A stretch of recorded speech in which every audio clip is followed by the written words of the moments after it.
Selamat pagi dan salam sejahtera bersama saya Konstantin Pahlawan dalam Berita Pagi Sabah edisi Isnin 21 September 2020. Belanjana semula ekonomi negara dan pakej prihatin yang diumumkan oleh Perdana Menteri membuktikan keprihatinan Kerajaan Persekutuan terhadap rakyat ketika berdepan pandemik COVID-19. Menteri Pembangunan Wanita, Keluarga dan Masyarakat Datuk Seri Rina Mohamad Harun berkata langkah tersebut banyak membantu rakyat yang terkesan sejak Perintah Kawalan Pergerakan dilaksanakan. Dalam pada itu, bantuan kebajikan yang dinaikkan daripada RM300 kepada RM1,000 juga bukti sebagai sebuah kerajaan yang prihatin. Beliau berucap dalam Majlis Sembang Sahabat Bangkit Kembali Anjuran Amanah Ikhtiar Malaysia AIM di Tuaran. Sementara itu, pengerusi AIM, Datuk Junaidah Kiting berkata setakat ini AIM sudah menyalurkan pinjaman sebanyak RM24.9 bilion untuk lebih 400,000 sahabat di seluruh negara. Manakala untuk Sabah, sebanyak RM2.3 bilion diberikan kepada 64,000 sahabat. Daripada jumlah itu, sebanyak 215 juta pinjaman sudah diberikan kepada 1,224 sahabat AIM.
Kawalan Operasi Bencana PKOB Lahad Datu telah mengaktifkan 3 pusat kuarantin berikutan peningkatan kes positif COVID-19 di daerah itu. Pusat tersebut ialah Plasma In MPOB yang menempatkan 100 orang, Institut Latihan Islam Malaysia, Kampus Lahad Datu 6 orang dan terkini Dewan Tun Haji Mustafa 90 orang. Pegawai Daerah Lahad Datu Juraimin Jadil berkata sehingga Jumaat 3,930 orang telah disaring melibatkan 320 warga negara dan 410 lagi bukan warga negara. Pusat kuarantin di Dewan Tun Haji Mustafa menempatkan tahanan pendatang asing tanpa izin parti yang positif COVID-19 dan menerima rawatan. Juraimin yang juga pengerusi PKOB Lahad Datu berkata demikian kepada pemberita RTM di pejabatnya di Lahad Datu. Beliau turut menasihatkan orang ramai terutama calon dan jentera parti yang berkempen supaya patuh prosedur operasi standard SOP ditetapkan. Kita berharap supaya mereka mematuhi ini sebab sekiranya penularan ini tidak dapat kita bendung, kemungkinan kita akan mengambil tindakan yang lebih drastik lagi untuk memperketatkan lebih SOP yang akan dikeluarkan oleh PKOB Lahadatu dan atas kita akan memerestui daripada PKOB peringkat negeri. Ketika ini, 3 sekatan jalan raya SGR dilaksanakan di 3 jalan utama memasuki Lahadatu iaitu dari Tunku, Sandakan dan Tawau. Selain beberapa jalan raya lain di kampung dan bypass serta mengeluarkan notis arahan kepada semua kedai makan untuk beroperasi sehingga pukul 10 malam.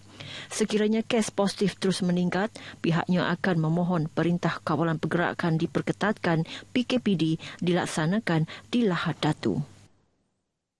Minggu kedua bagi tempoh berkempen sempena pilihan raya umum DUN Sabah ke-16 semakin rancak walaupun dalam tempoh PKPP dan pastinya cuti hujung minggu dimanfaatkan semua calon untuk bertemu pengundi. Bagi calon Barisan Nasional BN DUN N16 Karambunai Yaakob Khan, kehadiran Presiden UMNO Datuk Seri Dr. Ahmad Zahid Hamidi dalam siri jelajah kempen sempena PRU kali ini memberi impak besar kepada jentera yang bertugas meraih undi di kawasan DUN Karambunai. Setakat ini pergerakan kita Alhamdulillah sangat-sangatlah menggalakkan di mana jentera semua dalam keadaan mood yang tinggi dan ditambah pula dengan kehadiran rakan-rakan yang membantu. Beliau berkata demikian kepada RTM dalam program Walkabout bersama Presiden UMNO di Kampung Gudon.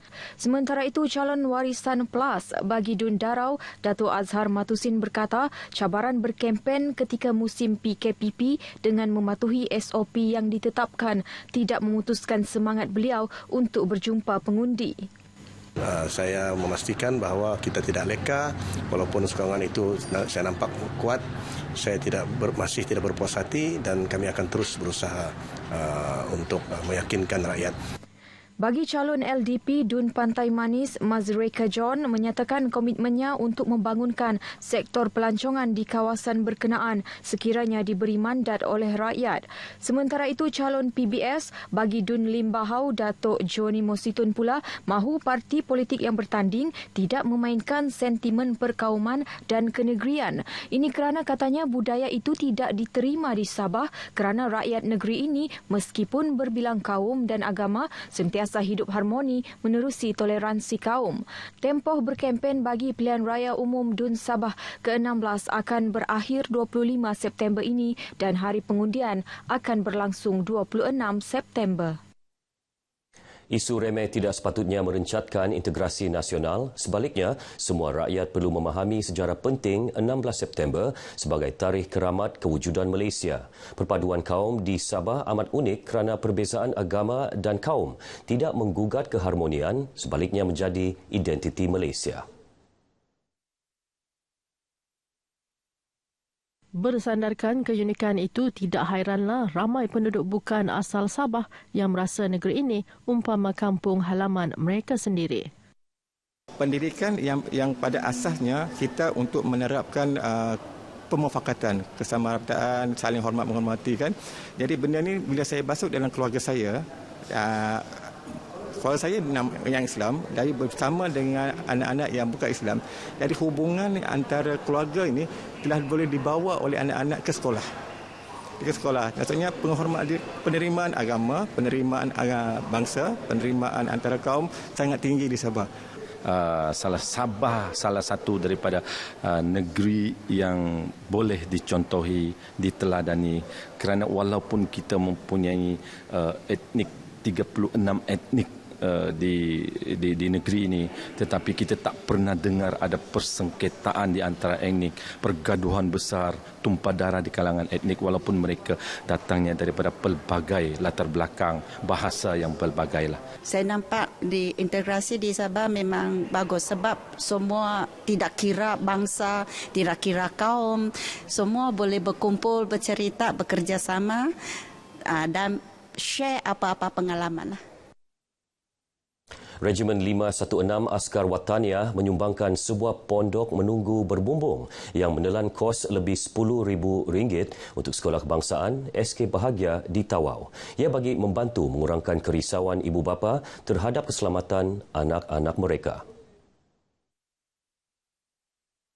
Komandannya Brigadier Jeneral Tan Sri Lee Yun Fa berkata langkah itu diambil selepas pihak sekolah dan Persatuan Ibu Bapa dan Guru PIBG meluahkan kebimbangan terhadap keselamatan anak-anak mereka tiada tempat khas menunggu selepas keluar dari sekolah yang boleh menyebabkan perkara tidak diingini.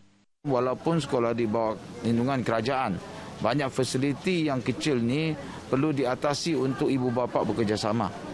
Saya juga berkesempatan merayu kepada semua ahli-ahli berniaga yang mana mampu, khususnya COVID-19 yang sekarang begitu hangat di Tawau ni, minta mereka kalau boleh sumbanglah mask dan sebagainya kepada pihak sekolah. Beliau berkata demikian selepas melakukan penyerahan pondok berkenaan di SK Bahagia Tawau.